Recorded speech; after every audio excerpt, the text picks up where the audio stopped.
Very excited to now welcome to the channel candidate for Congress running in Washington's 6th District, Rebekah Parson. Welcome to the Damage Report.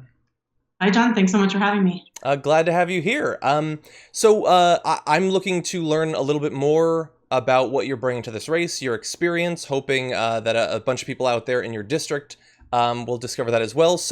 What made you make the decision to run this particular race, and what's some of your experience? Yeah, well, I've always been involved with progressive organizing and activism. Out of college, I was a human rights observer in a Zapatista community in Mexico and served in AmeriCorps, lots of other stuff over the years. But after the 2016 election, I wanted to get involved politically beyond just voting and paying attention to politics.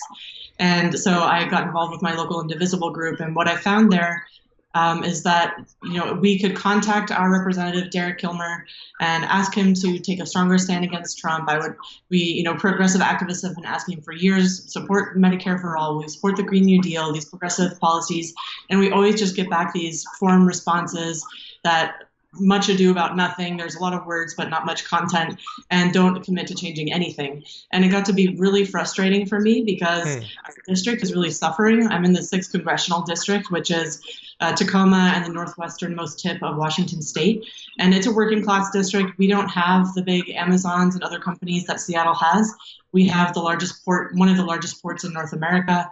We have a broad swath of the district that used to be timber country. We have people working low-wage service jobs and people who are literally dying, waiting in line for drug treatment. They are living in the woods or living on the streets and dying on the streets, getting priced out of housing, and really serious things happening, not being able to get good jobs. And, discovering that our district has been blue for 55 years and that we have the 11th most conservative Democrat representing us who refuses to adopt these policies that would help those people that I was just talking about. Really frustrated me. And I'm just really fed up with hypocrisy and saying stuff You and like, me both, actually. yeah. Yeah, he calls himself the national leader on getting money out of politics, but he's taken over $3 million from corporate PACs. Like, come on. Or, climate change is real, but all we need to do is some, carbon dividends or some tax credits. Like, no, that's not enough. And that kind of saying one thing, doing another, just can't stand it. Well, that might be the answer to my next question, because I'm curious, because you pointed out the district has been blue for a very long time. It's got a history. You go back, labor rights, workers' rights movements, things like that. It has this sort of deep-seated history, and yet you're saying that the current incumbent really doesn't represent what seems like the natural evolution, the natural conclusion of that sort of history. So why the disconnect there? Is it about sort of being able to manage his image in terms of public statements, and that's distracting people from what he's really doing? How exactly did they end up in this position? Well, he took over from the 30-year incumbent before him. His name was Norm Dix. Norm Dix hand-selected Derek Kilmer to succeed him. Norm Dix stepped down. Derek Kilmer stepped forward to run. Nobody ran against him. And then Derek Kilmer won. No other Democrats in the race. And then Norm Dix handed off all his donors to him. And then Norm Dix became a lobbyist for Boeing or a defense contractor.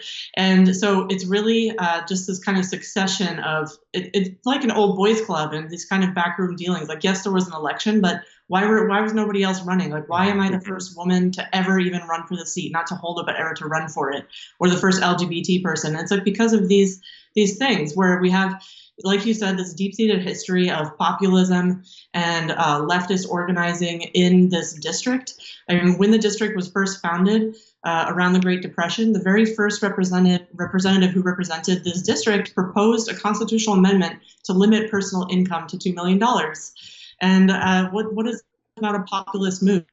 And then we've had socialists. You can go back and look at pictures, black and white pictures from almost a century ago of socialists in Aberdeen, Washington, where later Kurt Cobain would be from, getting together, and it'll say Aberdeen Socialist Club in cursive at the bottom of the photo. Like, we have this long history of it, and I think it's really about that corporate money. And also careerism. Derek Kilmer is chair of the Democrat Coalition, which, for those watching who don't know, is the largest Democratic caucus in the House. It's very centrist. It's what AOC's opponent, Joe Crowley, held a couple cycles before Derek Kilmer. And being the largest caucus and having the most Democrats in their caucus, they put out these policy briefs. So, okay, climate change is real. Here are solutions, tax credits, stuff like that. And then everybody has to line up behind it. and go with it. And they also do a ton of fundraising. He alone has given $1 million to the DCCC over the years. And so if you, it's just careerism. He's notching up, going up the path, and trying to get as negative press as possible along the way. And so if you're looking for somebody to take out, who wields a lot of influence while kind of flying under the radar, Derek Kilmer would really be that, because being chair of the New Democrat Coalition is a powerful position, and he works closely with Nancy Pelosi on stuff. You know, you've mentioned a couple of times what he says about money in politics and then what he actually does, both individually and also institutionally. We saw on your campaign website, you write, quote, "He's so cozy with lobbyists that his former chief of staff is now a lobbyist who coaches other congressional chiefs of staff on how to schmooze with lobbyists." That's an amazing long turn of phrase. So what are the implications of that he is so closely tied in and his staff is so closely tied in with lobbyists for various industries?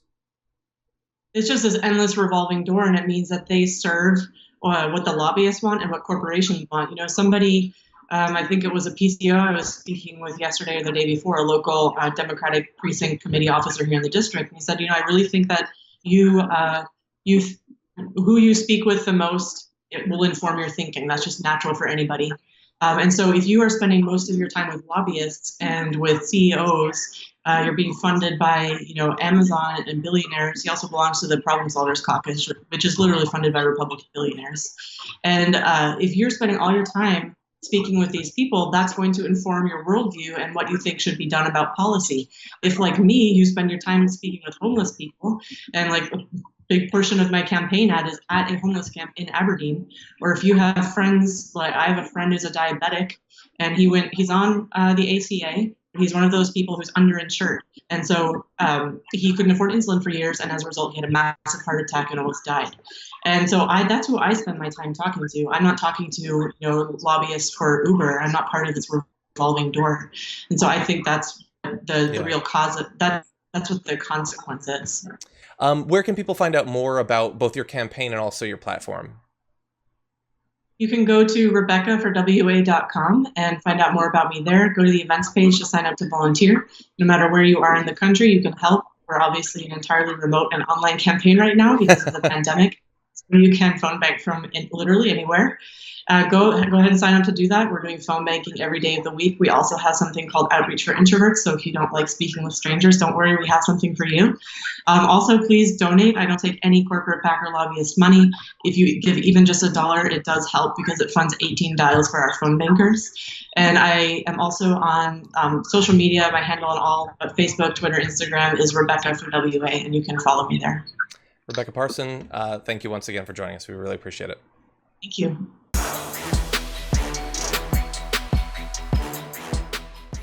Check out the Damage Report podcast each day, wherever you get your podcasts, whether Pocket Casts or Stitcher or iTunes. You can join me as I give you the news and stories you want, with a range of co-hosts and interview guests jumping in on the fun each day. Again, that's the Damage Report, wherever you get your podcasts. And if you get them at iTunes, don't forget to rate and review. Sometimes I'll read them live on the show.